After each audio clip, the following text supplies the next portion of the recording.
las bienvenidas a todos y a todas. Poder estar aquí en esta nueva instancia de formación en un marco de paro para nosotros es sumamente importante, y más con una temática referida a la historia, ¿no? Al estudio de nuestro pasado, que lo creemos sumamente importante desde la formación, y más teniendo en cuenta a la persona que hemos invitado para disertar hoy, que es Marcelo Lafont. No necesita muchas presentaciones. Él es profesor de historia, egresado de la Universidad Nacional del Comahue. Él luego, si se quiere seguir extendiendo en las presentaciones porque no le gustan, lo hará. Nosotros comunicarles desde lo organizativo un poco cómo es el asunto. Nosotros vamos a estar con él hoy, el próximo jueves, y la semana entrante los mismos días, martes y jueves a partir de las 18. Se pueden conectar un ratito antes. Siempre la idea es que estemos en horario. Felicitamos a los compañeros y las compañeras que lo hacen antes, para poder arrancar a las 6. Bueno, son 6:05, estamos arrancando un poquitito más tarde, no mucho más. Pero bueno, comentarles eso. Decirles también que tenemos un aula para revisar bibliografía, para poder leer un poquito sobre las distintas unidades que va a trabajar Marcelo. Hoy arranca con la referida a la conformación colonial, de clase y de género del Estado argentino, una genealogía que definió. Así que vamos a escuchar. La idea es que lo escuchemos más o menos entre 40 y 50 minutos, y luego sí tengamos aproximadamente 20 minutos para realizar preguntas, alguna reflexión, algún debate. Se puede hacer a través del chat, si es que no quieren hacerlo de manera oral. Nosotros le leemos a Marcelo las preguntas. La idea es igual que participen, tratemos de hacerlo mucho más dinámico. Me parece que el chat es en ese sentido un poquito más lento. Pero bueno, no hay problema, tenemos las dos posibilidades. De manera oral, mutean y preguntan luego de la exposición, y si no, lo hacen desde el chat. Así que bueno, los dejamos con Marcelo. Los dejamos con Marcelo. Juan Pablo, sí. Dos cositas de lo que dijiste para aclarar a los compañeros. Primero, el link para conectarse en las futuras reuniones sigue siendo el mismo que usaron hoy. No les vamos a mandar otro, que utilicen ese mismo. Y la segunda, el material que está en la plataforma, para acceder no necesitan una cuenta. Tal vez algunos ya han hecho algún curso de ATEN, tienen usuario y contraseña. Los que no lo tengan no lo necesitan, pueden entrar como invitado y acceder igual. Importante, porque si hay algún compañero que no realizó todavía algún curso y no tiene usuario y contraseña, igual puede acceder como invitado al material que va a estar disponible ahí. Nada más. Perfecto, perfecto. Así es. Bueno, los dejamos entonces con Marcelo. Bien, muchas gracias a todas y todos que están ahí. Un comentario respecto a los materiales que están subidos para acompañar estas charlas. Los materiales están pensados, como lo hemos hecho siempre, para ser trabajados en el aula, lícitamente. Siempre entendimos que nuestros espacios de trabajo áulicos debieran estar ocupados por las historias, los lenguajes y los imaginarios, como para género y color estamos inscriptos, y por lo tanto siempre hemos considerado que, como parte de nuestras herencias históricas, nuestros legados simbólicos, nuestras causas colectivas, es importantísimo que nuestras pibas y nuestros pibes accedan a esas historias, lenguajes e imaginarios que de otro modo sabemos muy bien que si no los ocupamos nosotros son ocupados por las grandes editoriales.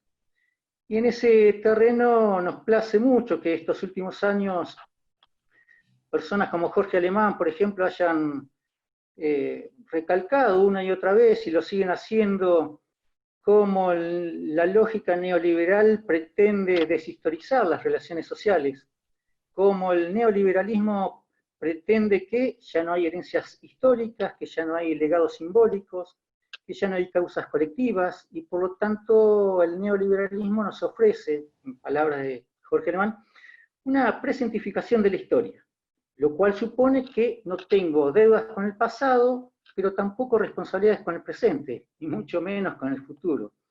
De modo tal que en ese terreno nosotros recuperamos esta necesidad que entendemos que es una necesidad política, pedagógica y ética, de instalar en las aulas, en nuestras aulas, esas historias, esos lenguajes, esos imaginarios, no para, de luchas pasadas, no para glorificarlas ni rendirles pleitesía, pero sí para hacernos mejores sujetos políticos éticos.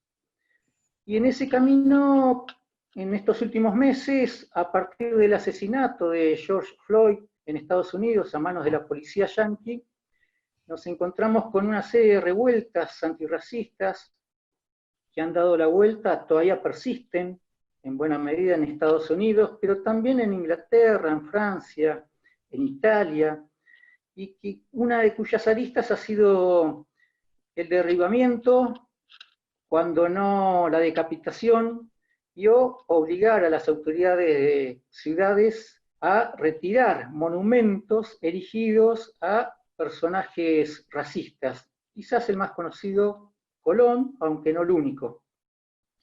Y esto nos recordaba aquellas campañas que encabezó Osvaldo Bayer y que alcanzó su auge en el sentido que estuvo en la agenda mediática entre el 2007 y el 2011 aproximadamente, campaña de Bayer destinada a retirar el monumento del General Roca ahí en Buenos Aires, en Retiro, y reemplazarlo por una mujer originaria.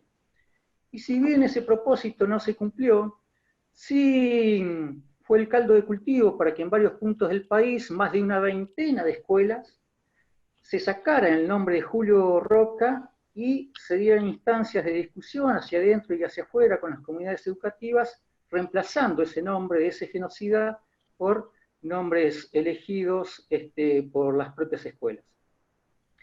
Un tiempo después, Horacio González, el ex director de la Biblioteca Nacional, señalaba lo siguiente, lo dejaba por escrito, algo que vamos a ver si podemos subir para que sea compartido y hacer la lectura de estas palabras y este escrito de Horacio González, en la línea de qué sucede cuando se hacen campañas o se plantea el interrogante de la cuestión de los monumentos. ¿Qué está implicado en esto de si tal o cual monumento? Dice Horacio González, mientras intentamos a ver si podemos subir la lámina, dice Horacio González, retirando a Roca simbólicamente, ahí estamos, si se alcanza a ver, en todo caso, igual hacemos la lectura en voz alta, dice, retirando a Roca, simbólicamente se retiraría una construcción que tiene aspectos perdurables hasta hoy. Si se sustituyera a Roca por un monumento relacionado con los pueblos originarios, creo que sería un dilema político a tal escala que implicaría cambiar casi todos los modos en que hablamos de la vida política argentina. Creo que tendría tal dimensión que sería poner en juego toda la historia del Estado Nacional. Y sería un movimiento que conmovería a toda Latinoamérica y obligaría a revisar todas las troncalidades históricas. Y continúa González, habría que pensar la historia misma de la composición moral e intelectual del pueblo argentino. Producir una gran mutación en ese tejido conceptual implicaría una nueva epistemología social y refundar, de otro modo, la nación. Entonces, habría que repensar totalmente la idea de nación argentina. Y culmina, en nombre de la nación argentina se mató mucho y no alcanza con pedir perdón. Hay que poner la nación argentina en el platillo de la balanza. Pero ese es un esfuerzo último que la clase política toda no está dispuesta a hacer. Si nos detenemos en algunos párrafos, vamos a encontrar esto de poner en juego toda la historia del Estado Nacional, obligar a revisar todas las troncalidades históricas, construir una nueva epistemología social, refundar de otro modo la nación. Se conmovería, dice, toda Latinoamérica con esto. Y, lo que no es menor, en nombre de la nación argentina se ha matado mucho y no alcanza con pedir perdón. Y como nosotros no pertenecemos a esa clase política ni tenemos aspiración de hacerlo, nos proponemos darnos a la tarea de tomar este problema presente y genealógicamente trazar un mapa de cuáles fueron las luchas y los conflictos que se generaron alrededor del mismo hasta conformar el problema aquí y ahora. Y para eso nos proponemos hacer un recorrido donde lo historiográfico vaya de la mano con lo epistemológico. De modo tal que una primera pregunta a hacerse es: ¿cómo se construyó el Estado argentino? ¿Cómo se construyó la nación argentina? Y lo hacemos en ese orden, ya veremos por qué. Y en ese cómo se constituye la nación argentina, cómo se constituye el Estado argentino, o viceversa, viene a nuestra ayuda esa categoría de análisis acuñada por el sociólogo peruano Aníbal Quijano hace 30 años, que es la colonialidad del poder.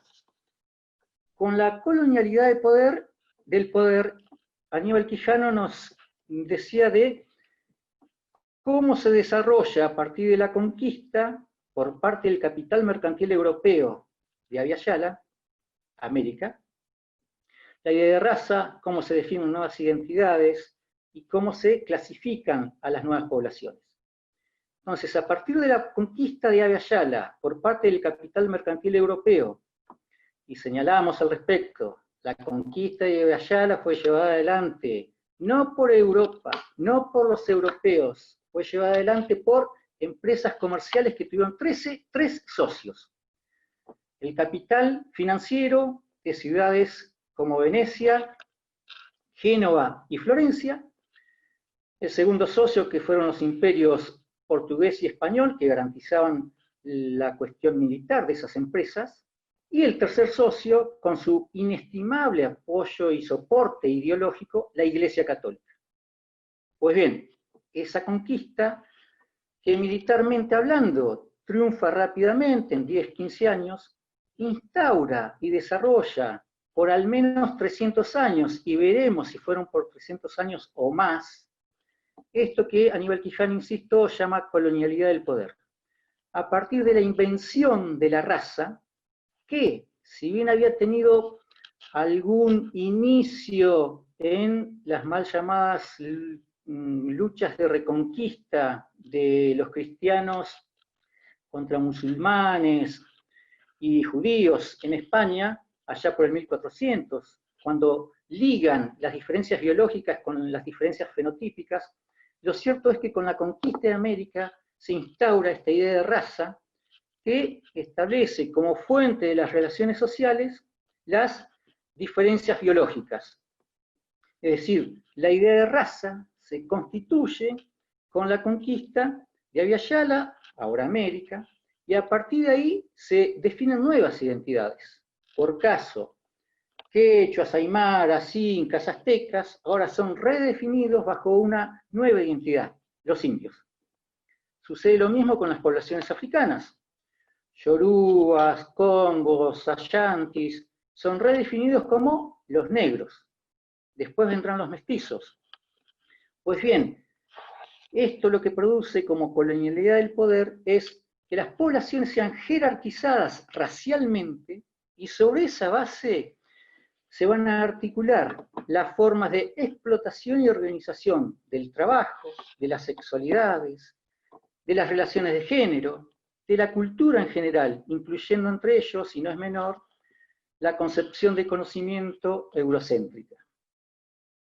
Esto perdura, insisto, inicialmente, por lo menos 300 años, con lo cual estamos desembocando, historiográficamente hablando, en el 1800, y más precisamente en relación con lo que después vamos a conocer como historia argentina, en aquello que se ha instalado como el 25 de mayo de 1810 y el 9 de julio de 1816. rápidamente estamos tentados de hacer el chistecito, ¿no? De los argentinos ya de movida, ya de arranque, mirá qué agrandados, fanfarrones, no les alcanzaba un acontecimiento inaugural de su nación, sino que precisaron dos. Lo cierto es que ceder a este chistecito implicaría admitir que ya había argentinos y que ya había algo parecido a Argentina. Y a decir verdad, no había ni lo uno ni lo otro. Va a ser el producto, esto, de la construcción de ese Estado argentino y de esa nacionalidad argentina. Y entonces es que lo historiográfico se da la mano con lo epistemológico para dar lugar a una segunda pregunta. ¿De dónde surge esto de la nación? ¿Cuál es su historia? ¿Hay una historia del concepto como tal? Y ahí nos encontramos con que efectivamente hay una historia del concepto nación. Seguimos en este caso a Fernando Savater, en lo que a título personal consideramos que es lo mejor que ha escrito en su vida, que es un opúsculo de 1985 que él titula Contra las Patrias, y donde nos señala que la palabra nación se refería, en principio, a la pertenencia a un mismo linaje, a los nacidos de un mismo tronco. Se hablaba así de la nación de los gitanos, de los turcos, de los hebreos, pero sin que el término nación tuviera connotaciones referidas a algún tipo de organización política. Incluso el término nación se aplicaba para hablar de una nación de pescados, una nación de conejos, y en muchas oportunidades también se hablaba de una multiplicidad de individuos reunidos por algún accidente, y entonces se decía que en determinado naufragio, por ejemplo, había muerto una nación de gente.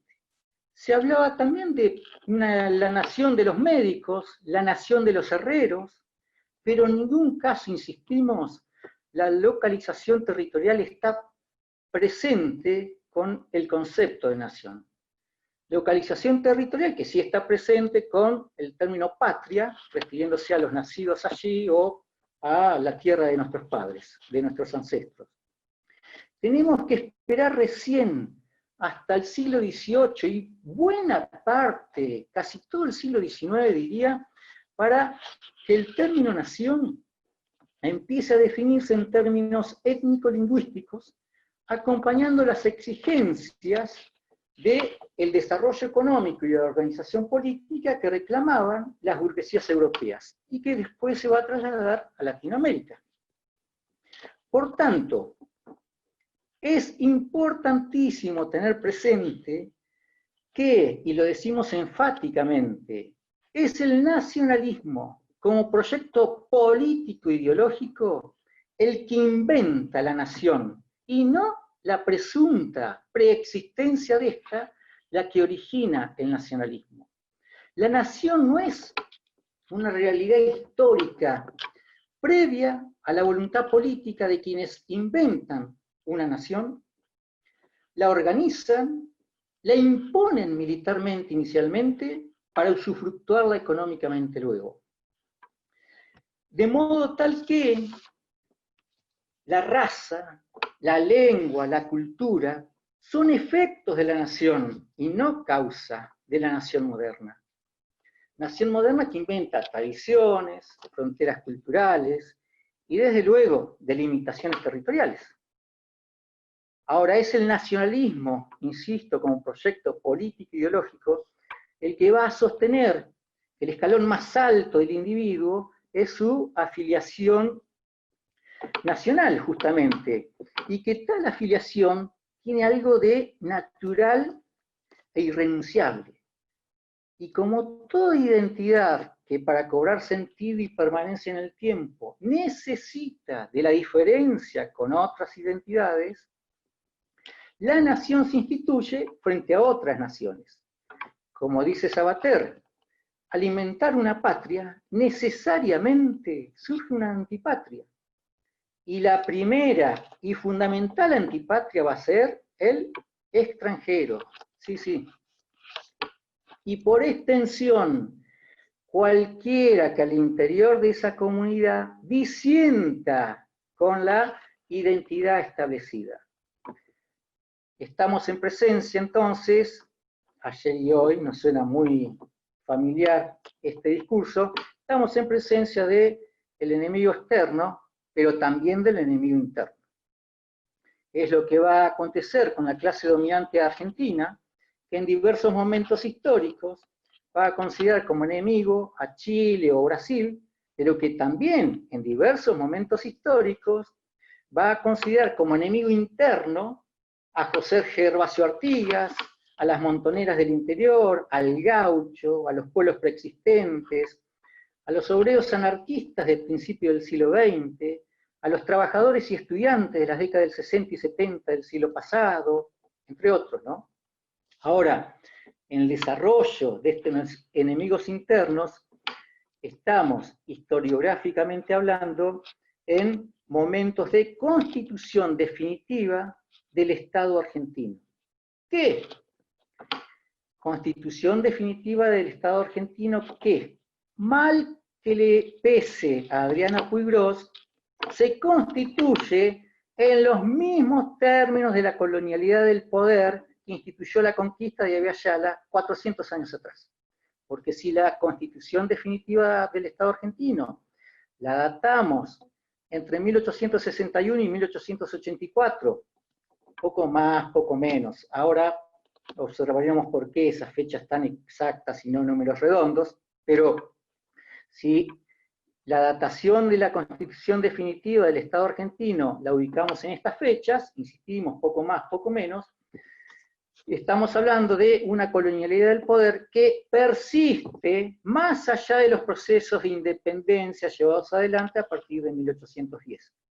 Porque esa colonialidad del poder tuvo más de continuidad que de ruptura por parte de las clases sociales que dirigieron esos procesos de independencia. Y tuvieron más de continuidad y de ruptura, no solo en términos cuantitativos, sino y en lo fundamental cuantitativos. Por eso se observa en la constitución definitiva del Estado argentino su carácter de clase, es un Estado claramente clasista, es un Estado claramente patriarcal y es un Estado claramente racista. Y es más, hay algún agregado referido a, en términos ecológicos también, pero eso lo veremos en el encuentro del martes que viene. En términos clasistas, el Estado se constituye, se organiza y es dirigido por las familias que vienen de la colonia y que persisten hoy. Apellidos como Anchorena, Unzué, Martínez Dios, Tompkins, Cambaceres, Alviar, Menditegui, Álzaga, Leluar, Torkins, Iraola, Cenillosa, bueno, son las que conforman la Sociedad Rural Argentina en 1866 y las que conforman, en su mayoría, la Unión Industrial Argentina en 1871. Entonces, desde el punto de vista clasista, el Estado argentino se constituye de este modo, claramente con una fuerte impronta de clase, de la clase propietaria.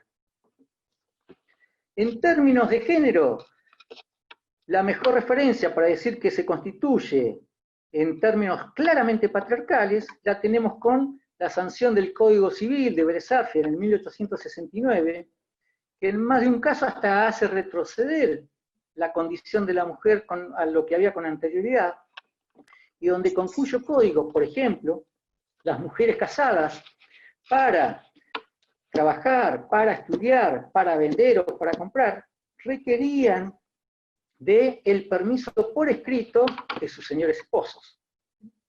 Ni hablar de los obstáculos y dificultades que tenían para proseguir estudios superiores o para obtener determinados trabajos.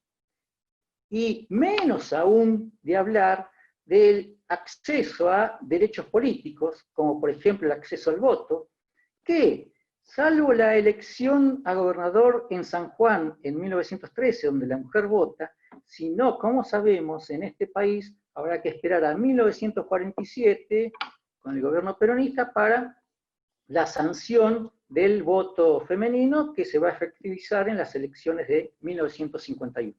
Con lo cual acá también tenemos una constitución del Estado argentino en términos claramente patriarcales. Y en relación a la constitución de ese Estado argentino en términos raciales, de color, tendríamos mucho para señalar. Se va a trabajar en los próximos encuentros, pero hemos de convenir que el solo hecho de tener que mencionar que el Estado argentino se funda sobre el genocidio de los pueblos originarios, ya nos eximiría de cualquier otro comentario. No obstante lo cual, nos interesa en este caso hacer mención a un mito que ha desarrollado la clase propietaria de este país y que aún persiste. Y es el mito del crisol de razas.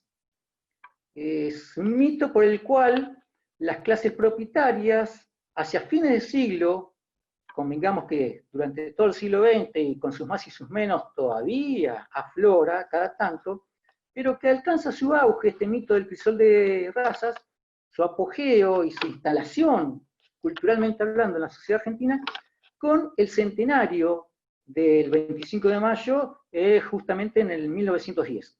Y entre las fiestas que lleva adelante la clase propietaria por ese centenario, fiestas en medio del estado de sitio, producto de las huelgas obreras, instala este mito del crisol de razas que oculta la discriminación racial. La clase propietaria admite que la mezcla de blancos, indígenas, negros, mestizos, ha producido, y así lo dice en esos términos, una nueva raza, es la raza argentina, que, o casualidad o sorpresa, es una raza blanca y europea.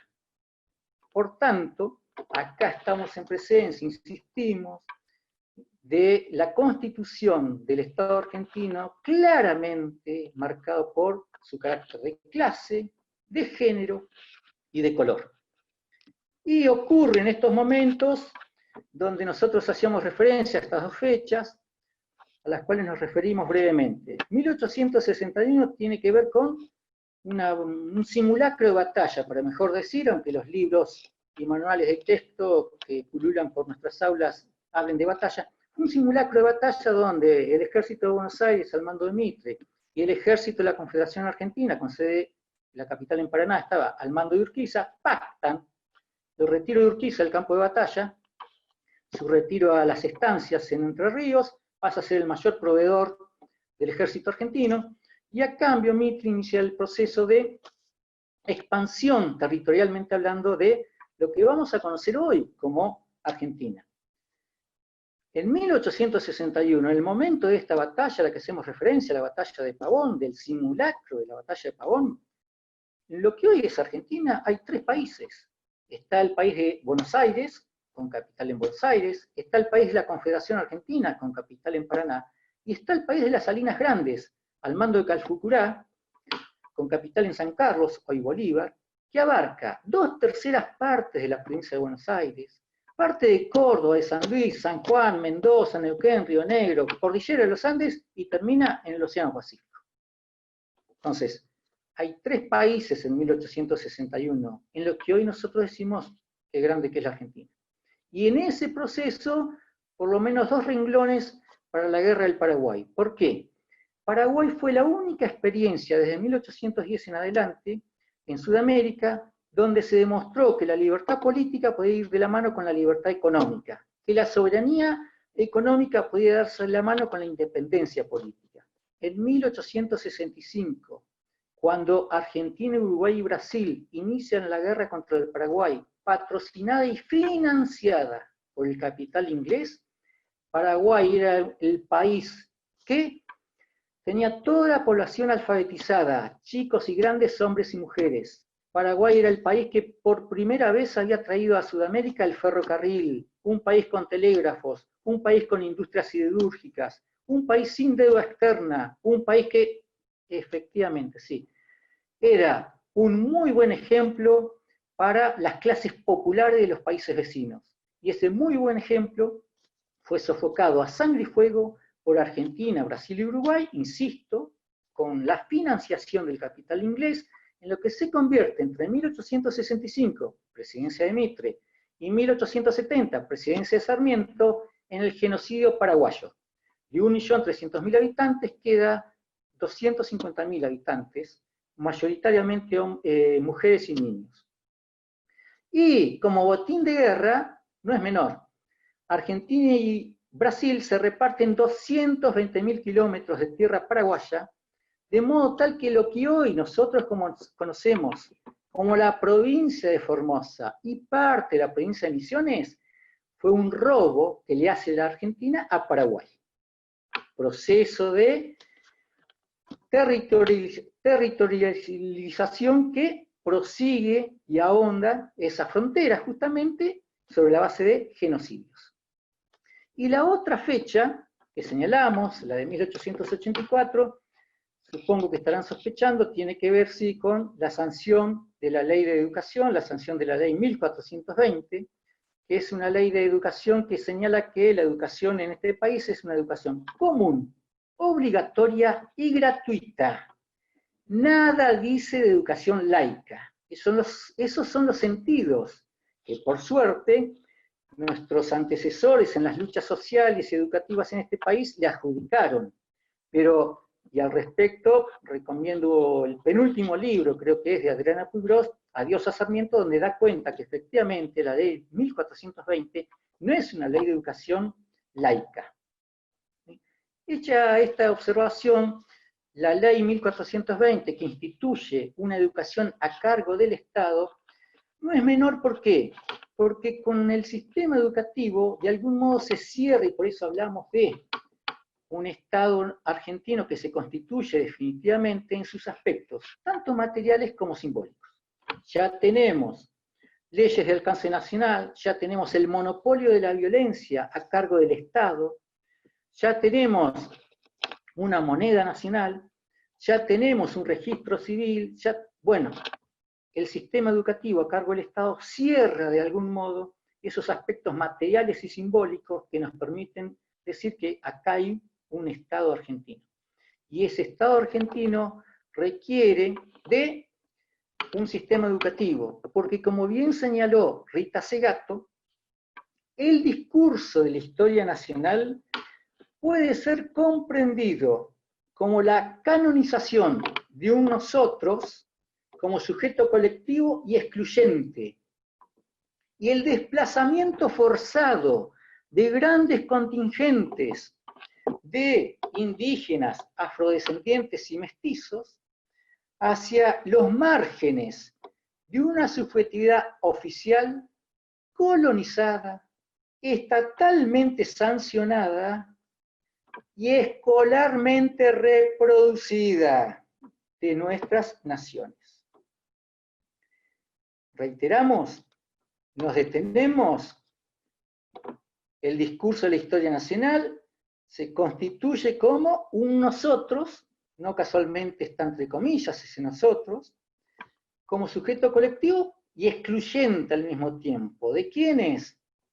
De los pueblos originarios, de los mestizos, de los afrodescendientes, de los negros, pero no es menos importante todavía el hecho de que ese discurso tenga que ser escolarmente reproducido. Por eso, nunca es bastante señalar que la escuela a cargo del Estado se constituye en una estrategia, ¿sí?, de consolidación hegemónica en términos políticos y culturales de la burguesía argentina. La escuela, con su carácter obligatorio, debe entenderse en el proceso de inserción ideológica de las clases trabajadoras en el orden social burgués.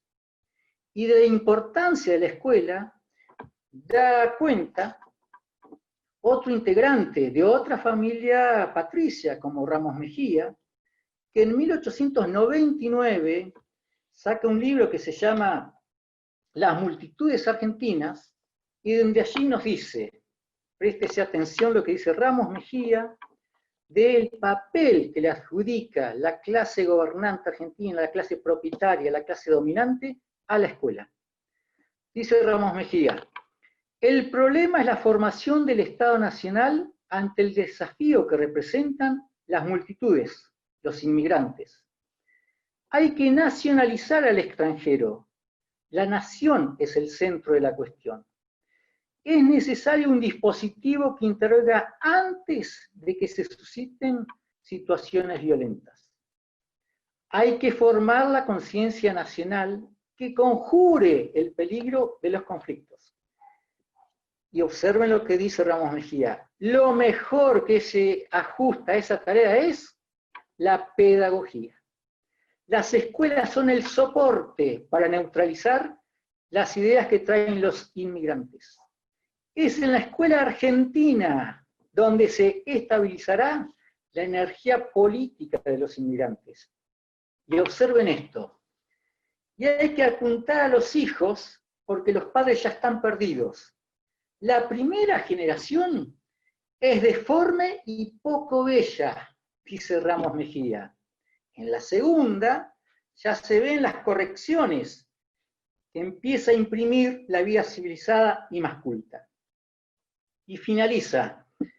Es en la escuela donde sistemáticamente y con obligada insistencia se les habla de la patria, de la bandera, de las glorias nacionales, de los episodios heroicos de la historia.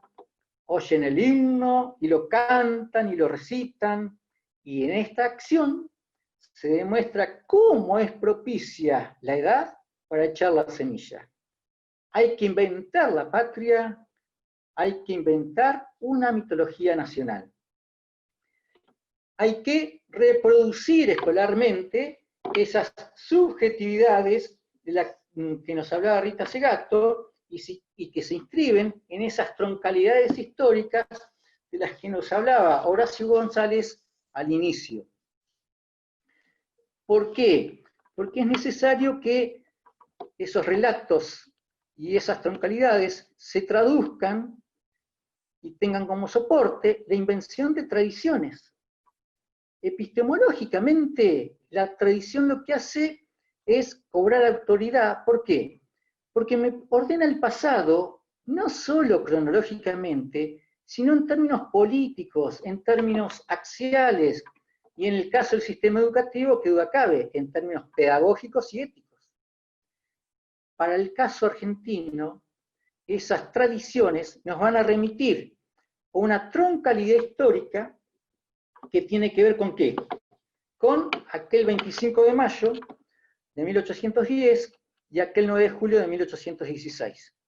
Y entonces, historiográficamente hablando, queremos detenernos para observar qué pasó el 25 de mayo y qué se ocultó, qué pasó el 9 de julio y qué se ocultó.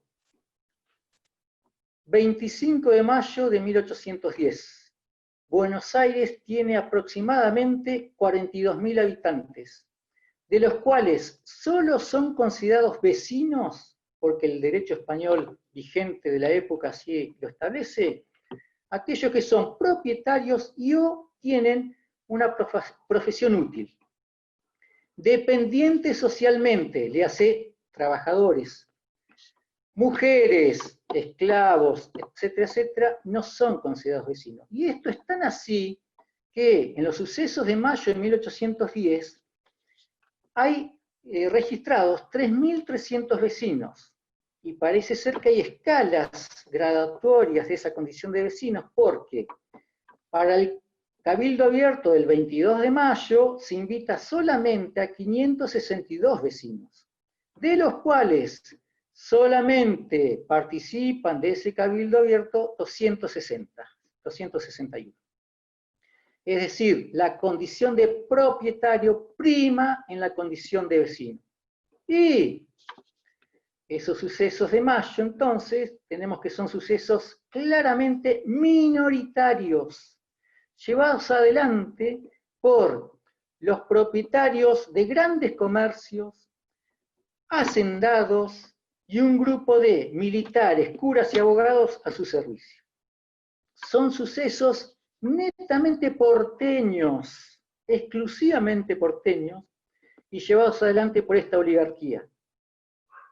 Solamente hay alguna participación popular porque French y Beruti se encargan de juntar en los andurriales de Buenos Aires a 600 ñatos que van a actuar como fuerza de choque para acelerar la renuncia del virrey. Y esto es tan así que esa primera junta de gobierno, en la cual hay 2 españoles, jura en nombre de Fernando VII. Y esto es tan así que las primeras medidas de gobierno de esa junta tienen que ver con ¿qué? Con ratificar implícitamente que mayo de 1810 tuvo que ver con la disputa entre libre comercio y el monopolio comercial.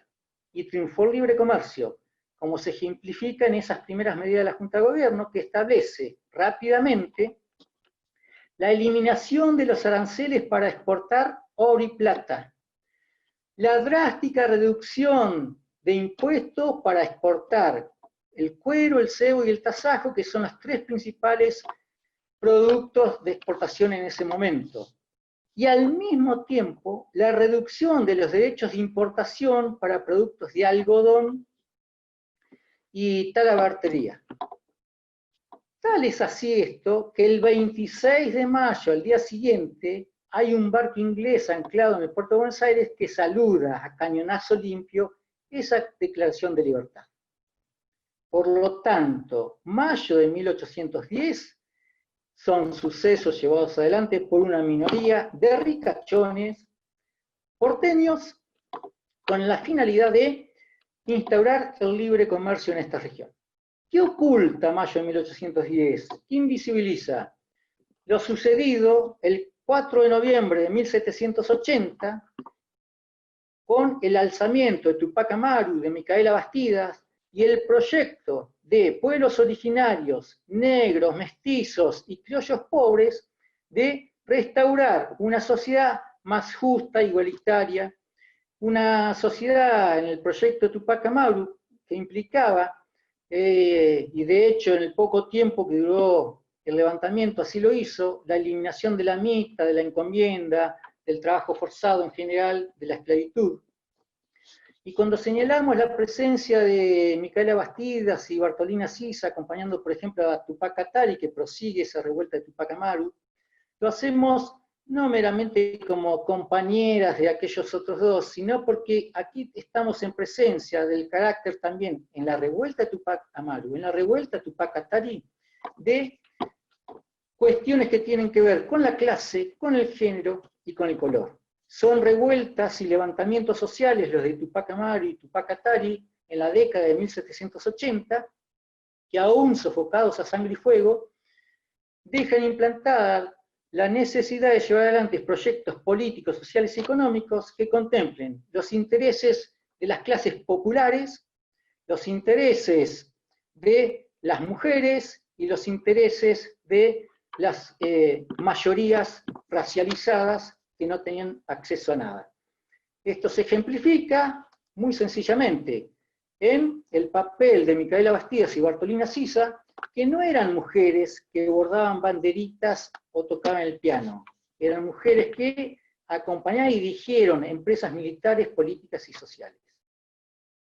Y el otro suceso, historiográficamente hablando, que tiene que ver con el 9 de julio de 1816, ¿qué pasó el 9 de julio de 1816? Miren, compañeros, compañeras, si hay un congreso más fraudulento desde su raíz que el de Tucumán de 1816, va a ser muy difícil igualarlo. Es un congreso, el de 1816 en Tucumán, que está permeado por la burocracia estatal de Buenos Aires y que es fraudulento de su raíz. Desde el nombramiento de Martín de Pueyrredón, por ejemplo, que es un porteño con haciendas en Buenos Aires, que estaba preso en San Luis, con 52 votos, va a representar a la provincia de San Luis, pasando por las 4 provincias del Alto Perú, que conocemos como Bolivia, que había un par de emigrados en Salta, y otro par en Buenos Aires, los juntan, y esos son los representantes de las provincias de Chuquisaca, Sucre, Moxos, al Congreso de Tucumán. Hasta llegar al hecho que no se puede desconocer, que en ese congreso de 1816 en Tucumán estuvieron ausentes las provincias de la Banda Oriental, Entre Ríos, Santa Fe, Corrientes, Misiones, y la provincia de Córdoba fue como observadora. Provincias que habían llevado adelante un proceso de independencia política, cuya declaración data del 29 de junio de 1815, es decir, un año antes que el Congreso de Tucumán, pero que habían aunado la independencia política con la liberación social de las mayorías populares y la soberanía política en los más amplios términos, porque el proyecto de José Gervasio Artigas, en cuya persona se encarna este proceso de liberación social, política y económica, lo que planteaba ya era la patria grande. Es uno de los primeros que usa esta expresión. Un José Gervasio Artigas que va a hablar ya en 1813 que la tierra tiene que ser de que la trabaja. Una Artigas que va a expropiar grandes latifundios para repartirlos, como efectivamente hace a partir de 1815, en pequeñas y medianas propiedades para ser trabajadas por los gauchos. Un José Gervasio Artigas que señalaba que los más infelices tenían que pasar a ser los más favorecidos. Bueno, ese Gervasio Artigas, que nunca se reconoció ni como argentino ni como uruguayo, sino como americano, es el que encarna ese proyecto, que va a ser sofocado a sangre y fuego desde el Congreso de Tucumán. Porque si el Congreso de Tucumán entonces no cuenta con la presencia de 10 provincias, lo que vamos a conocer como Argentina, hay que sumarle, que no es poco, el hecho de que ese Congreso de Tucumán nombró una comisión de asuntos exteriores que funcionó desde Brasil para fomentar y propiciar la invasión portuguesa al litoral uruguayo y argentino, que se va a producir a partir de diciembre de ese mismo año, con el fin de justamente derrotar militarmente a Artigas. Y con ello eliminar del horizonte imaginario de las clases populares de esta zona la posibilidad de construir una liberación, insisto, no solo política, sino también social y económica. Esto es lo que se oculta, y no es menor que, es un congreso que al tiempo que saca una declaración de independencia, entre paréntesis, la independencia del 9 de julio en realidad dice de España, 10 días después le agregan, che, nos olvidamos que sí, de España y de toda otra potencia, ponela ahí, dale. Y entonces aparece el acta agregada a la original. No es menor que ese mismo congreso que declara su independencia sume estas tratativas con una potencia extranjera que va a invadir el propio país. Y esto es lo que está ausente, desgraciadamente, en los libros de textos y en nuestras aulas, pero que forma parte de esa troncalidad histórica de la que señalaba Horacio González, y es lo que para persistir en el tiempo va a requerir de, epistemológicamente hablando, de ese sistema educativo del que hablaba Ramos Mejía, y dentro de este nada mejor que la recreación periódica de eso que hemos conocido como los actos escolares, que también tienen su historia, ¿sí? Los actos escolares comienzan a desarrollarse en este país de manera casi fortuita. Un 25 de mayo de 1887, en una escuela primaria de La Boca, su director, un tal Pablo Pisurno, no sé si les suena, decidió hacer formar para el 25 de mayo a los pibes y leerles un discurso alusivo a la fecha.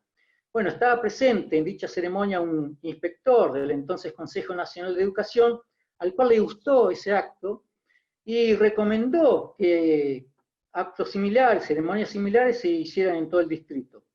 Para 1904, ese Consejo Nacional de Educación resuelve que la bandera nacional debe izarse durante todas las horas de clase.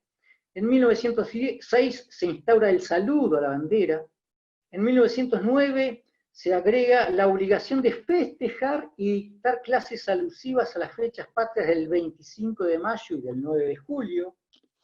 Y en esta última se agregó la jura de la bandera. Después se va a trasladar al 20 de junio. Bueno, se empiezan a elegir abanderados como custodios de la bandera y se instaura de forma generalizada el homenaje diario a la bandera.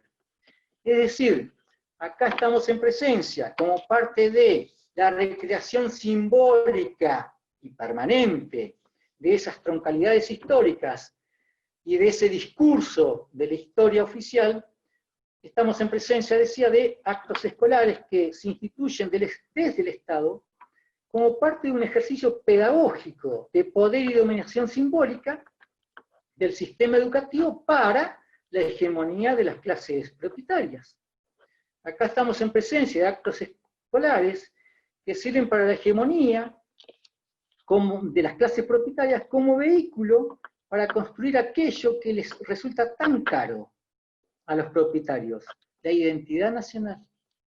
Acá estamos en presencia, mediante los actos escolares, de una práctica por la cual bien podemos decir que somos instituidos simbólicamente en la identidad argentina y en las creencias que dicha identidad acarrea.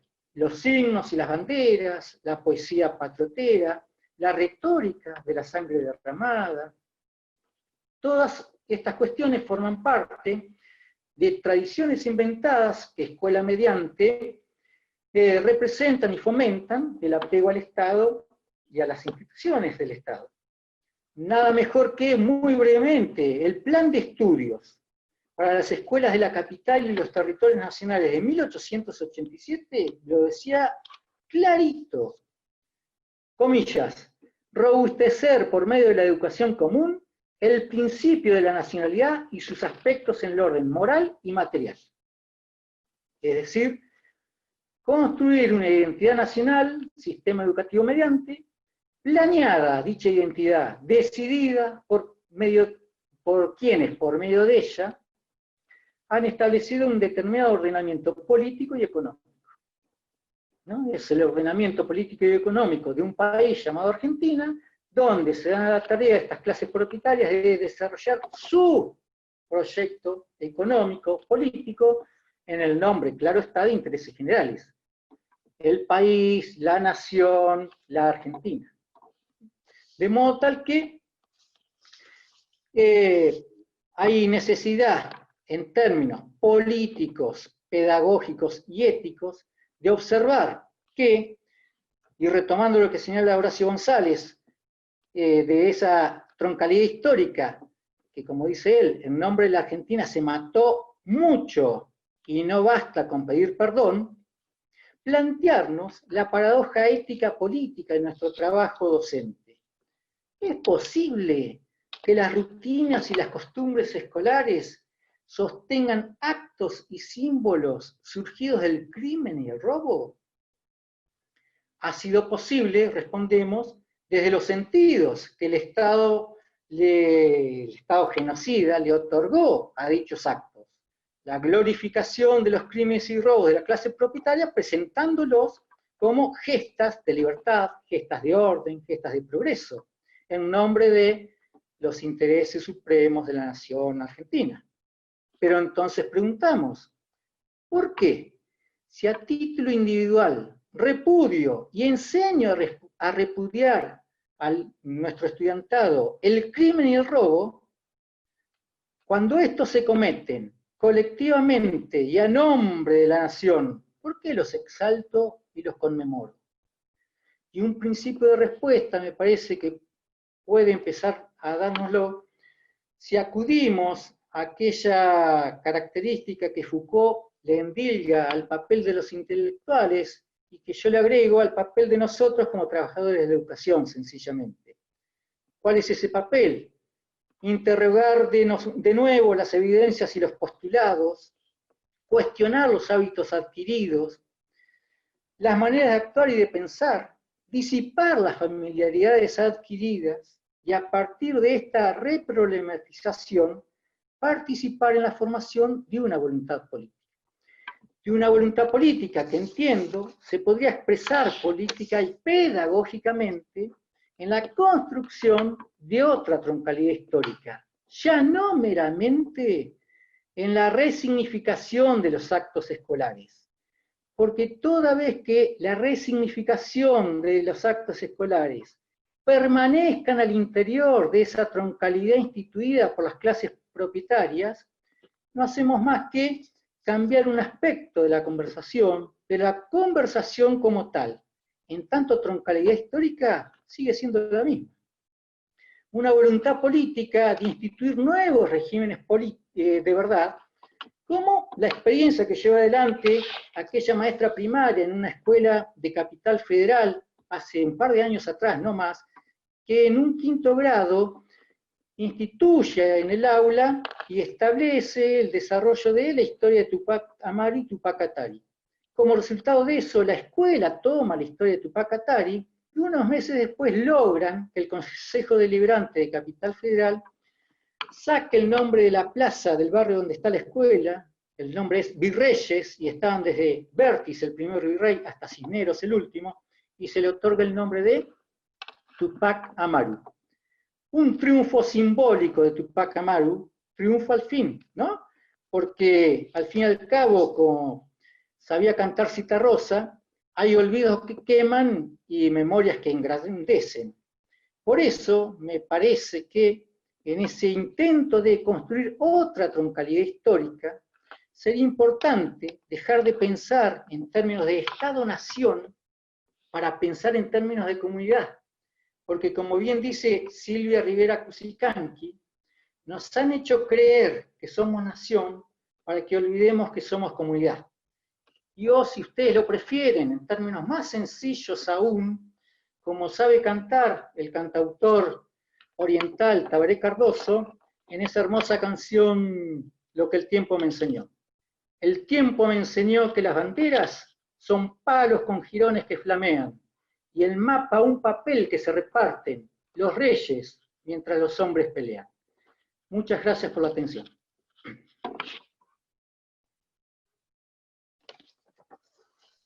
Excelente, Marcelo. No sé si alguien quiere abrir ahí el espacio de preguntas, con alguna pregunta, alguna reflexión. Lo dejamos. Lo mismo pueden usar el chat, le leemos. Sí, o contrapuntos, vamos.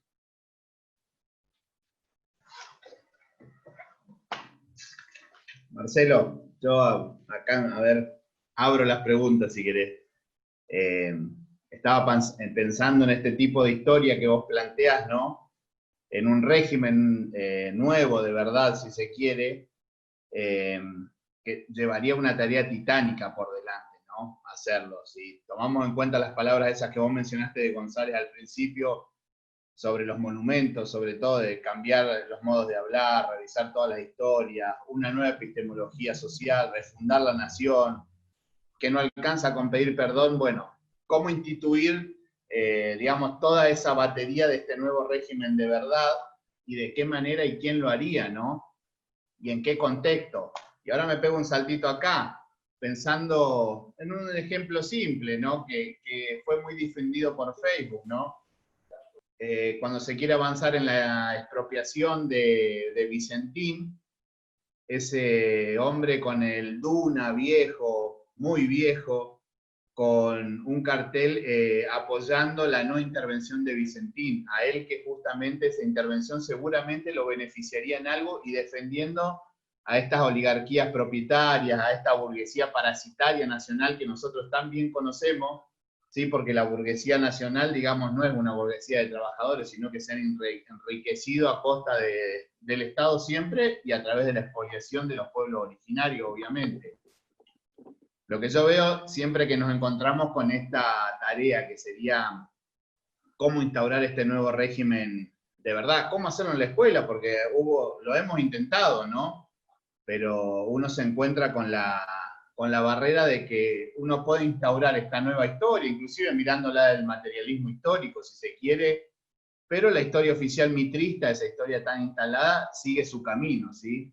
Y hay pocas personas, digamos, que intentan llevar adelante esta otra historia, este nuevo régimen de verdad, como bien vos decís, ¿no? Entonces, yo creo ahí que tendríamos que discutir o ponernos a pensar cuál sería ese mecanismo. Hoy tenemos un instrumento que yo creo que cuando se ponga, si lo sabemos usar, y cuando se ponga en funcionamiento, que es la nueva construcción curricular, si nosotros a través de esa nueva construcción curricular, por lo menos en ciencias sociales, en historia, logramos, ya no quiero decir imponer, logramos llevar adelante este nuevo régimen de verdad, y bueno, estaríamos hablando de que ahí podríamos replantearnos lo que hablaba González, lo que vos leíste al principio, ¿no? Que muy bien también lo caracteriza Balco en ese libro Desmonumentar a Roca, ¿no? Pero bueno, la pregunta central sería esta tarea titánica que nos quedaría para llevar adelante ese nuevo régimen de verdad con este colonialismo mental, ¿sí? Con esta pedagogía que ya tenemos instaurada de eurocéntrica, de pensar las cosas, de ver las cosas. Sí, en esos términos, a lo que apuntamos, y como bien decís, hay experiencias previas, por eso nosotros empezamos esta charla señalando la deuda que tenemos con quienes nos han precedido en las luchas sociales, políticas, culturales, ¿no? E insisto, no para traerlas al presente, instalarlas en nuestras aulas, glorificarlas, sino justamente para hacernos mejores sujetos éticos políticos, y al fin y al cabo llevarlos al triunfo, ¿sí? Porque cuando nosotros señalamos hasta la victoria siempre, no lo hacemos para rubricar un lindo documento al momento de homenajear en alguna fecha histórica tal o cual compañero, tal o cual gesta. Hasta la victoria siempre para nosotros representa el renovado compromiso por construir sociedades justas e igualitarias. Y en ese terreno entonces está al alcance de la mano, cotidianamente, la construcción de nuevos regímenes de verdad como trabajadores de la educación, ¿sí? Sin pedir permiso ni autorizaciones oficiales, institucionales. Lo que hay es una elección política, ética, pedagógica que hacemos. En este caso estamos apostando y instamos al debate, apostando a la defensa de los intereses populares en su más amplia acepción, a la defensa de la clase trabajadora en su más amplia acepción, a la defensa de aquello que históricamente ha sido sofocada a sangre y fuego, pero que, insistimos, creemos que guarda no solo actualidad, sino que es necesario resignificarlo, esas propuestas y luchas populares, en los términos que nosotros consideremos que favorecen las luchas presentes, pero que tendrían que ocupar los tiempos y espacios escolares. Pero insisto, es una decisión ética política. Y cuando digo ética, por favor, no estoy diciendo ningún ejercicio introspectivo personal. Cuando hablo de ética, hablo de una relación social que se basa en el ejercicio reflexivo de la libertad, por la cual elegimos esto o lo otro. Y lo podemos hacer en las más adversas condiciones, como observaremos en el encuentro del jueves, donde hablaremos de derechos humanos e interculturalidad. Y eso, insisto, lo podemos hacer cotidianamente. Lo de Titanic aparece porque justamente se nos aparece esta cuestión del país todo, pero nuestra tarea transcurre en el aula. A partir de ahí, como trabajadores de la educación, en nuestra condición de trabajadores intelectuales, en los términos que señalé de Foucault, no mucho más, señalo esta posibilidad, ¿sí? Que está basada en experiencias previas. De lo que se trata justamente es de darle sistematicidad, colectivizarla y instaurarla finalmente. Y en esa instauración cobra fundamental importancia la producción propia, que como trabajadores de la educación hagamos de los materiales con los que trabajamos en las aulas. ¿Qué más dudas, inquietudes?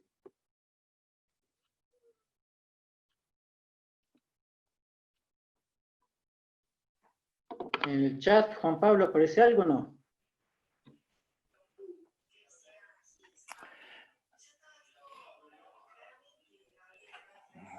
¿Alguien más? Sí, ahí alcanzo a leer lo de otro autor que trabaja lo de Nación, Cheramonte. Efectivamente, Cheramonte va a demostrar fehacientemente que para 1810 acá no hay ni argentinos, ni Argentina, y es más, nosotros podríamos agregar allá por 1840, 30 años después del 1810, Esteban Echeverría decía, para el correntino su patria es Corrientes, para el cordobés su patria es Córdoba, para el gaucho el pago donde nació, no hay nacionalidad, hay que construirla. Y este es el tema, ¿sí? Y por eso, cuando nosotros rescatamos troncalidades históricas asentadas en el proyecto de Tupac Amaru, de Tupac Katari, de Artigas, estamos rescatando una troncalidad que es una troncalidad continental, ¿no? Que es la troncalidad de la patria grande, no de los países que finalmente terminan siendo Argentina, Paraguay, Bolivia, etc. Ahí, Marcelo, hay una pregunta de Alana López que dice, ¿cómo se rompe con esas tradiciones que se encuentran tan arraigadas en el colectivo social? Sí, bueno, lo ligo con la pregunta de Nani, en el sentido de que hay experiencias aisladas. De hecho, en esta provincia hay escuelas primarias y secundarias donde hay encuentros educativos en lugar de actos educativos y donde no hay banderas, ni himnos, ni canciones patrias. Son muy pocas esas experiencias, pero las hay. De lo que se trata, insisto, es de colectivizar, sistematizar, a partir de, insisto, con esta pregunta. ¿Cuál es el motivo de orgullo de sentirme argentino por haberle afanado a Paraguay la provincia de Formosa y de Misiones? Entonces, eso que a título individual todos nosotros repudiamos y que enseñamos a nuestros estudiantes a repudiar, el crimen, el robo, la violación, ¿cómo es posible que cuando eso se ocurra en nombre de la nación argentina, nosotros lo conmemoremos, le dediquemos espacios y rituales especiales? A partir de esa que ya no es paradoja, sino contradicción ética, es que planteo la posibilidad de que los trabajadores de educación nos demos a la tarea de... Bien. Ahí Marcia Quintana nos dice, resignificar las efemérides a través de los actores que no se tienen en cuenta. ¿Estaría bien? ¿Está bien? El tema que es, insisto en esto, la resignificación significa que yo sigo dentro de una troncalidad histórica, pero que intento darle otros sentidos. Y ahí incluso avanzo sobre un aspecto que no desarrollé en la charla. ¿Hasta qué punto resignificar las efemérides no le saca chapa de democrático, pluralidad y demás a la troncalidad histórica que Horacio González señala como una troncalidad histórica que ha matado y mucho? Entonces, me parece a mí que en lugar de quedar presos de esa troncalidad histórica, resignificando los actos, tenemos el próximo 4 de noviembre, por ejemplo, la posibilidad de juntarnos un par de escuelas para instituir el 4 de noviembre, es la fecha en que se alza Tupac Amaru y proclama la posibilidad de una revolución social, política, económica, cultural. Y ahí tenemos una posibilidad de instituir otro régimen de verdad.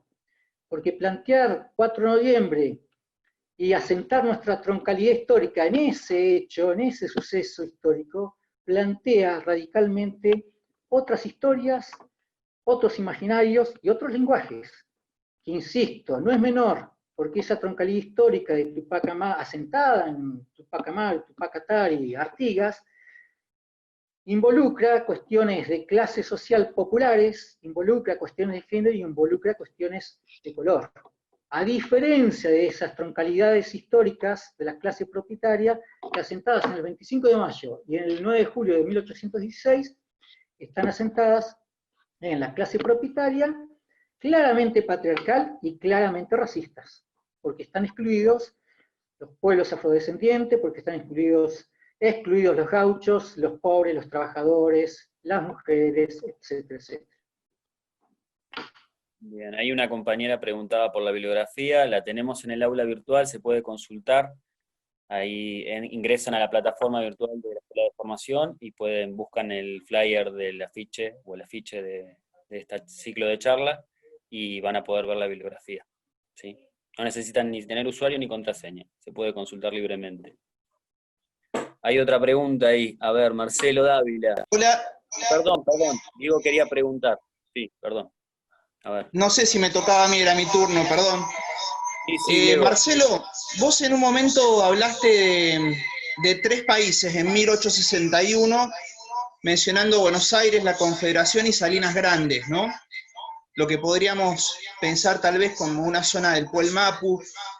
¿Podría desarrollar un poco, más que preguntas, si podés desarrollar un poco la idea de cómo sería ese país de las Salinas Grandes?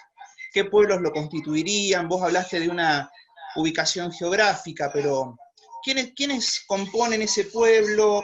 ¿Por qué hablamos de un país o podríamos pensar en un país?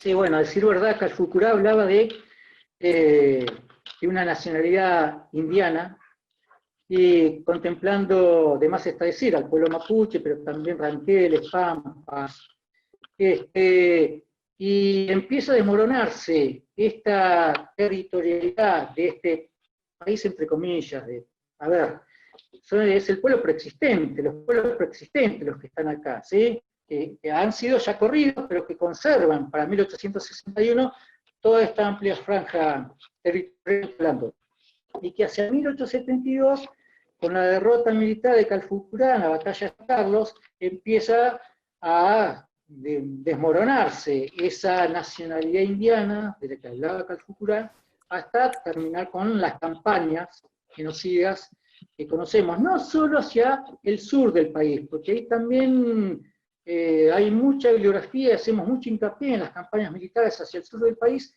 y solemos olvidarnos de las campañas hacia el noroeste del país, ¿no? La conquista del desierto verde, como la clase propietaria lo va a llamar, donde tobas, huchís, matacos también son pasados al cuello, lisa y llanamente, ¿sí? Lo veremos con mayor profundidad el jueves, pero en ese sentido entonces estamos en presencia, también cuando uno dice el país de las Salinas Grandes, a ver, estamos en presencia de pueblos originarios que cuya cultura, la cordillera de los Andes, no era una división geográfica, ni mucho menos, ¿sí? Entonces, es la expansión, y a un mismo tiempo, porque en la medida en que el ejército argentino se traslada hacia el sur del país, va a ocurrir lo mismo con la campaña de la pacificación de la Araucanía, que le van a llamar del otro lado de la cordillera, la clase dominante, y el objetivo final es esto, terminar con la resistencia mapuche, ¿sí? De modo tal que hacemos mención de 1861 y ese simulacro de batalla para señalar que está instalado en el sentido común y en las rutinas y en las prácticas, uno diría hasta en la mecánica pedagógica, hablar de la Argentina, listo, la Argentina parece que ya estaba constituida desde, a ver, aún hasta fechas relativamente recientes en cuanto a la modernidad de los Estados-Nación, 1861, estamos hablando de todavía un paisito, ¿eh? La mayor parte del territorio todavía son otros, yo dije países, en realidad sí, no corresponde países, insisto, Calfucurá llamaba nacionalidad indiana, ¿no? Bien. Gise Ruiz pregunta, que nombraron una autora, Silvia Rivera, ¿cuánto? Porque no recuerdo, Renata se llama, ¿no? Quiere saber. Silvia Rivera Kusikanski, socióloga boliviana, digamos, también no le va a gustar que digamos boliviana, pero bueno, nació en un país que a esa altura del partido ya se llamaba Bolivia. Silvia Rivera Kusikanski. Perfecto, sí, igual ahí le respondieron. Trabaja... Perfecto, perfecto. Bien, ¿qué más? Víctor había levantado la mano en algún momento, un rato antes, si quiere hacer la consulta, que se desmutee y hable nomás. Hola, ¿se escucha? Sí, bien, a bien, ver. Sí, dale. En la parte donde vos hablas de troncalidad histórica, a mí me hizo acordar mucho a el concepto de revolución desde arriba de Tulio Alperindongui. ¿En qué encontrás similitudes o por qué crees que me sonó parecido a mí? Sobre todo me hizo acordar por la parte de cómo las clases, la élite, la mayor decisión del rumbo que tenía nuestro país en ese entonces. No sé si es acertado lo que estoy diciendo, pero me hizo acordar mucho a ese concepto de Alperindongui. Sí, se cortó un cachito en alguna parte, pero en lo fundamental creo que quedó planteada la inquietud. Sí, efectivamente, hay un aire de familia de algunos planteos de Alperín-Dongui en esto de las troncalidades históricas, pero en todo caso, la pretensión es ir más allá de los planteos de Alperín-Dongui en el sentido de incorporar toda esa cuestión, insisto mucho con esto, toda la cuestión de la colonialidad en la constitución de los estados nacionales.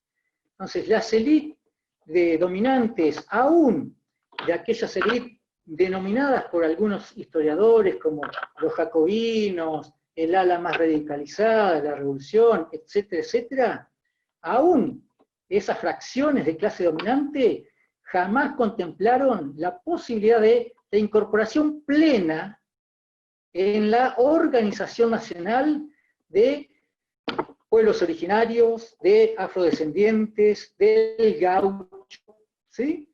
Fueron, y en todo caso, discursos, como por ejemplo el de Castelli en 1811, cuando declara el fin de la amita, que no es menor un discurso en ese momento, el fin de la amita. Pero obsérvese que Castelli lo hace en nombre de los pueblos sojuzgados. Uno compara eso con el proyecto de Artigas, donde las misiones, él no habla en nombre de los pueblos originarios, instala a Andresito, que es un originario, para que conduzca y organice política, económica y socialmente las misiones. Entonces, en esta diferencia me parece que es muy importante porque aún, ya que se mencionó el materialismo histórico, es importante tener presente que tampoco el materialismo histórico incorporó la cuestión colonial para trabajar los procesos de independencia, por lo menos en Latinoamérica, ¿sí? De modo tal que eso no implica que el materialismo histórico no nos sirve, sí nos sirve. Y si me apuran, yo señalo, no se puede comprender el capitalismo si no es con el marxismo. Pero resulta insuficiente con el marxismo. Y esas insuficiencias hay que cubrirlas con teorías decoloniales, por ejemplo. Incorporar esta cuestión de que, a ver, sobre 24 millones de habitantes estimativamente que tiene el continente americano a 1824, la batalla de Ayacucho y la derrota militar definitiva del Imperio Español, sobre esos 24 millones de habitantes, dos terceras partes son personas de piel oscura, por lo menos. Bueno, esto es lo que hay que incorporar en las troncalidades históricas. E incorporar esto en las troncalidades históricas implica que tengo que elegir. Y esa es una elección no caprichosa, sino que es una elección ética y política, insisto. Elijo 25 de mayo o 4 de noviembre con Tupac Amaru y Tupac Atari. Elijo 9 de julio o elijo el 29 de junio, donde el proyecto de Artigas se declara independiente ya de España y cualquier otra potencia extranjera. Bueno, ahí hay elecciones para hacer. Y hay posibilidades, por cierto, insisto en esto, no es que ignore las dificultades, los obstáculos que tendríamos, pero hay posibilidades de, como trabajadores intelectuales de la educación, llevar adelante la institución de nuevos regímenes de verdad. Bien. Había otro Marcelo también que también me parece. Ahí, Marcelo había hecho una pregunta antes y después Atuel pidió la palabra. A ver.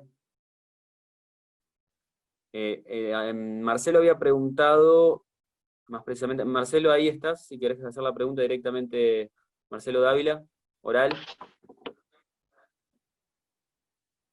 ¿Estás ahí? Sí, estoy un poco complicado con los niños, ando con 2 niños. Ahí voy mirando. Sí, no, la relación, ¿no?, también de la historia con el presente, porque cuando iba nombrando a Tupac Amaru, me acordaba del caso de Milagro Salas y cómo, digamos, en esto de las fechas, ¿no?, también la relación con la actualidad, y desde la actualidad para atrás, como en algún momento en la historia se veía, ¿no? Es que justamente en ese sentido es que nosotros hablamos de una genealogía entendida como tomar un problema presente y tratar de armar el mapa de las luchas y conflictos que construyeron ese problema presente y cómo se manifiesta hoy. Entonces, no hay mucho misterio, Marcelo. El proyecto de la Tupac Amaru, aquí ahora, digo aquí ahora, en tiempos presentes, implicó un proyecto no solo económico, ¿sí?, en la provincia de Jujuy y otras provincias argentinas también, sino también un proyecto político, social y cultural, ¿sí? Y el rescate que hizo ese proyecto encabezado por Milagro Sala significaba justamente, más tarde o más temprano, íbamos a tener que plantearnos, ¿seguimos conmemorando el 25 de mayo o vamos por el 4 de noviembre? Necesariamente siendo coherentes y consecuentes con los planteos, genealógicamente íbamos a arribar a esto. Pero claro que suma actualidad porque, a ver, la constitución definitiva del Estado argentino la datamos en las fechas que la datamos aproximadamente, poco más, poco menos, entre 1860 y 1880, pero la colonialidad del poder, insisto, persiste a grandes rasgos, ¿sí? Para no decir, pero a grandes rasgos, la cuestión de la clase dominante acá está, la cuestión de género acá está, y la cuestión de color acá está.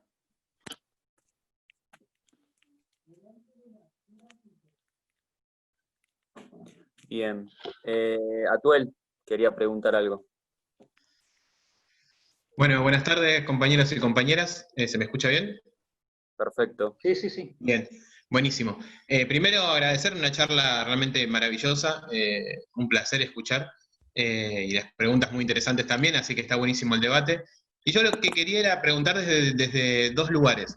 Primero, por ahí desde la mente colonizada que tengo, este apego o estas similitudes que hay con la historia norteamericana con respecto a esta fundación desde el género y desde la racialidad, con respecto a dejar afuera de la historia, por ejemplo, a Estados Unidos, ni hablar con sus pueblos originarios, con las mujeres y con los afrodescendientes, a tal punto que tuvieron primero un presidente afrodescendiente antes que una presidenta mujer, o sea que todavía no lo logran, y las similitudes con nuestra historia. Pero por ahí preguntar y hacer una consulta desde mi ignorancia con respecto a los pueblos vecinos, si tienen una historia también similar a la nuestra con esto de la elección de las fechas, la elección de los héroes, y dejando afuera heroínas y toda esa estructura, y sobre todo también esto de la racialidad. Por ejemplo, estoy pensando, obviamente, Bolivia lo vemos en la actualidad con lo que pasó con el golpe de Estado y todo, pero por ahí pensando en Chile, pensando en Paraguay, luego de la guerra, pensando en Perú y demás. No, vos sabés que es un patrón de desarrollo epistemológico común a todos los países del continente, ya no latinoamericanos nada más. Y se suceden cuestiones similares. Hay intentos a partir de, en los inicios de este siglo, con una nueva ley de educación en Venezuela, es justamente desandar el camino. No ha sido fácil, pero en ese proceso están. Se había comenzado a hacer algo similar en Bolivia, pero aún mucho antes del golpe del año pasado, cuando uno observa lo que se trabajaba en ese intento de reformulación de actos, troncalidades históricas y demás, todavía costaba y mucho erradicar esa fuerte impronta racista imperante en la historia boliviana. Lo cual implica que, y Dussel lo ha dicho, digamos, Enrique Dussel, en más de alguna charla y conferencia ha señalado, y lo ha dicho en estas palabras, mira, creo no errarle, el problema de los gobiernos progresistas en no darle a la educación la importancia que debiera tener en cuanto, y lo dice claramente Dussel, en cuanto a qué se enseña en las aulas.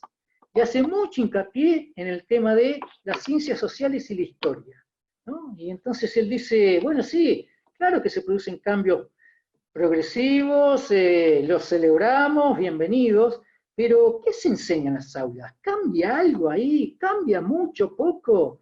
Y Enrique Dussel señala para él, talón de Aquiles de los gobiernos progresistas del presente siglo, y lo llamaba justamente a decir, y lo dice claramente, hay que cambiar los planes de estudio, ¿sí? Lo que nosotros diríamos, bueno, más que planes de estudios, hay que edificar y construir diseños curriculares integralmente que contemplen también otros planes de estudio, ¿no? Pero está claro que, sí, tarea pendiente, ¿sí? Pero recorre toda la geografía americana, ¿sí? Uno se pregunta cómo es posible que conozcamos poco y nada de la primera revolución negra victoriosa en el mundo, cuál fue la revolución de Haití, y que tiene lugar al mismo tiempo que la Revolución Francesa. Sin embargo, nuestras aulas están inundadas de Revolución Francesa y de Revolución Haitiana no hay nada, y a lo sumo un par de renglones, nada más. Y es una revolución, la de Haití, 1791 a 1804, cuando se declara su libertad, es una revolución que va mucho más allá de lo que va la Revolución Francesa. La Revolución Haitiana, de 1791 a 1804, pone sobre el tapete la cuestión de clase, la cuestión de género y la cuestión de color, ¿sí? 500.000 negritos esclavos derrotan hasta militarmente a los ejércitos napoleónicos. Bueno, debiera ocupar, uno sospecha, un mayor lugar en nuestras currículas. Bien, gracias, ¿no? Y en este terreno, entonces, insisto, la necesidad de que colectivamente nos demos a la tarea de ocupar esos tiempos y espacios, insisto, como parte de pagar las deudas que tenemos con quienes nos antecedieron las luchas sociales, políticas, por mundos mejores e igualitarios, al tiempo que deseamos que esos proyectos triunfen, ¿sí? Pero bueno, tarea por delante. Bueno, ahí por ahora no hay más preguntas, sí, muchas felicitaciones para vos, para ¿Puedo?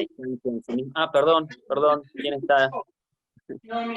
Bueno, buenas tardes a todos, a todas. La verdad que siempre, bueno, trabajar con Marcelo es todo un desafío porque nos interpela todo el tiempo. Y digamos, en estos 4 años que venimos trabajando codo a codo en todo lo que fue el proceso de construcción curricular y ahora el desarrollo curricular para las escuelas secundarias, la claridad con la que pensamos que todo conocimiento tiene clase, tiene género y tiene color, es una invitación a que cada lección que hacemos para desarrollar en nuestras aulas con nuestros y nuestras estudiantes pueda partir desde ahí.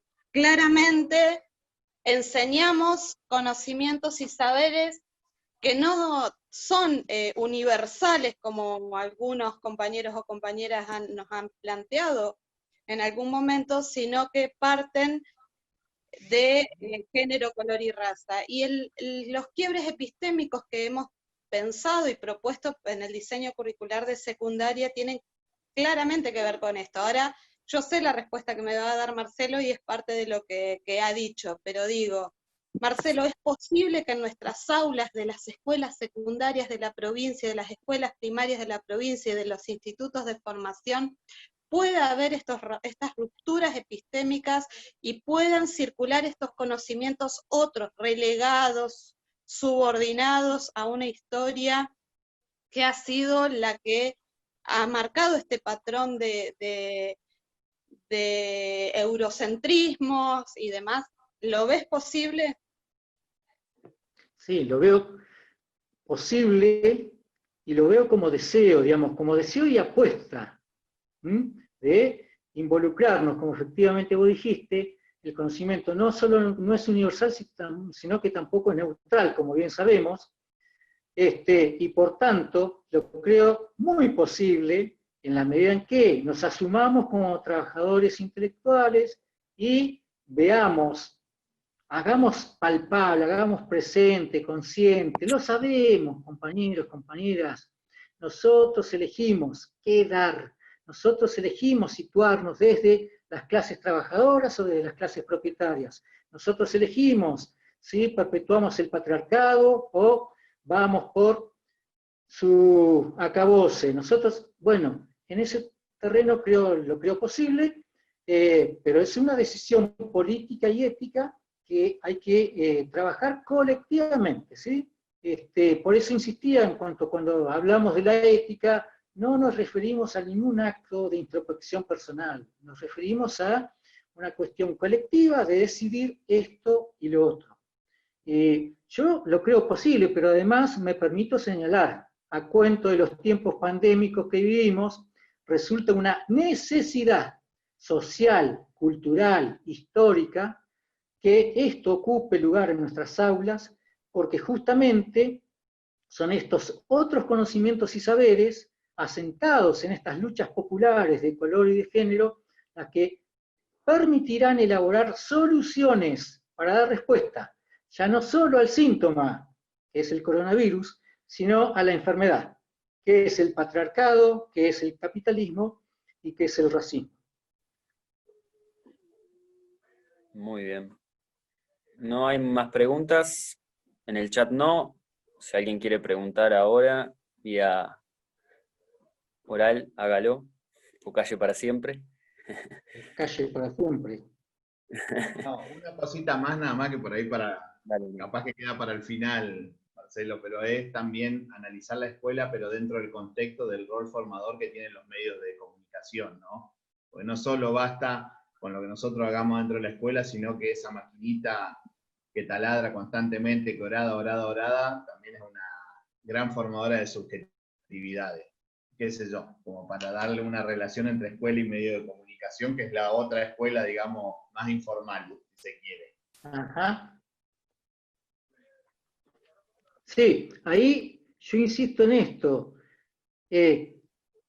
Nuestro papel dentro de la escuela, y sabiendo que a partir de ahí, efectivamente, nuestros estudiantes nos arriban a las escuelas arriban desde este mundo, ¿sí? Y este mundo es patriarcal, es capitalista y es racista. Y, como efectivamente muy bien señalas vos, arriban con información, no con conocimientos, que es otra cosa, con información proveniente de los llamados medios de comunicación. Yo preferiría llamarlos a la mayoría de ellos como medios de información y difusión incluso, porque en muchos casos han trocado el conocimiento y la información en mera propaganda. Pues bien, estos son los estudiantes que arriban a nuestras aulas. Creo que ahí, como parte de un proyecto político, emancipador y decolonial, hay otras instancias de construcción de medios alternativos, medios comunitarios, que de hecho los hay muchos en el país y en la provincia.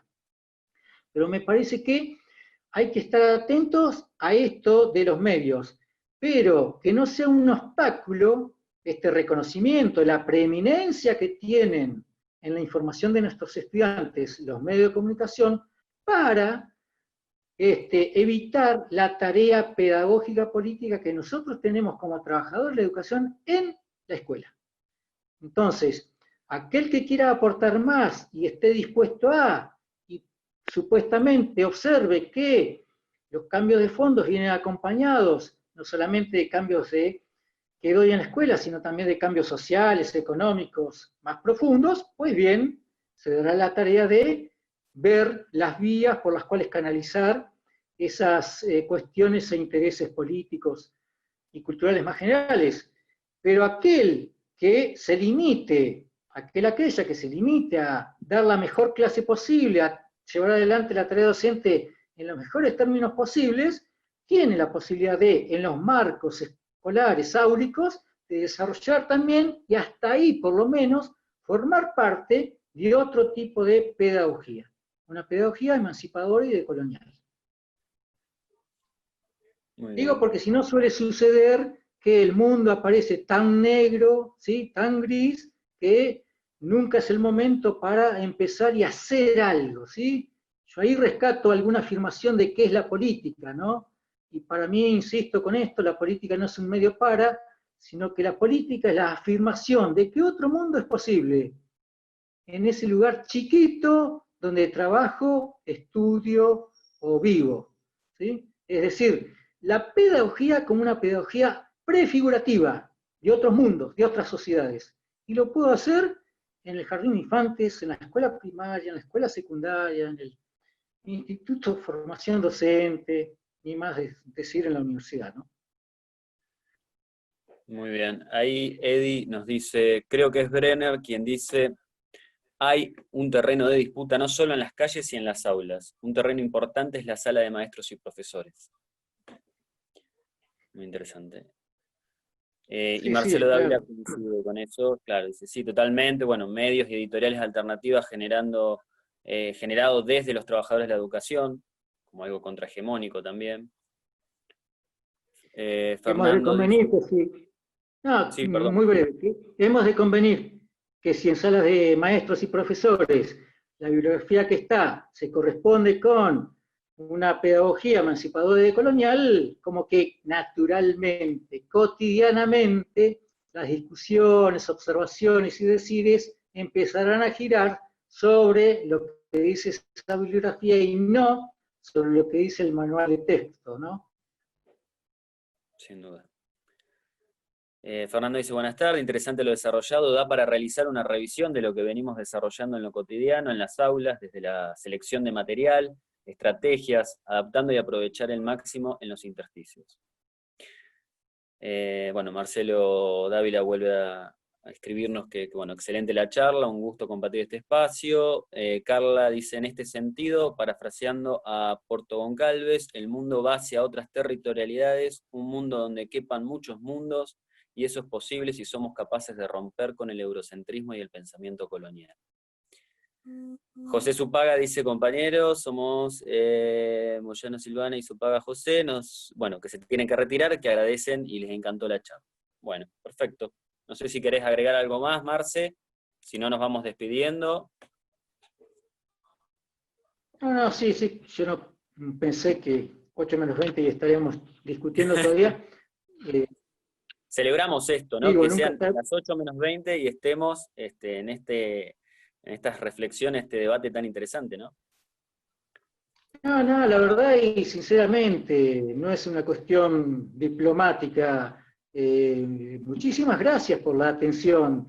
Convengamos que a todos nos está costando enormemente esto de charlar a través de la pantalla, ¿sí? Por tanto, la predisposición para estar, porque me pasé de los 40 minutos iniciales de exposición, y persistir ahí, bueno, muchísimas gracias y digo, hay mucho para trabajar y yo en particular los instaría a que si pueden estar el jueves en la charla sobre interculturalidad y derechos humanos en la Argentina, bueno, me va a agradar mucho, ahí tenemos cosas también para decir y para darle una vuelta de tuerca a lo comúnmente aceptado y trabajado en nuestras aulas, o por lo menos eso es lo que creemos y por eso nos predisponemos públicamente de aceptar el desafío y señalar estas cuestiones. Así que muchas gracias, sinceramente. Perfecto. Bueno, compañeras, compañeros, les agradecemos la presencia y bueno, los esperamos el próximo jueves a las 18 horas. Si podemos estar un ratito antes conectados mejor, hacia las 18 ya lanzamos y bueno, no nos extendemos en demasía, por ahí tenemos actividades para hacer, hay niños en la casa todo el tiempo, aquellos que tenemos niños y se nos complica un poco más. Así que bueno, saludos a todos y los esperamos el próximo jueves. Muchas gracias, Marcelo. Gracias.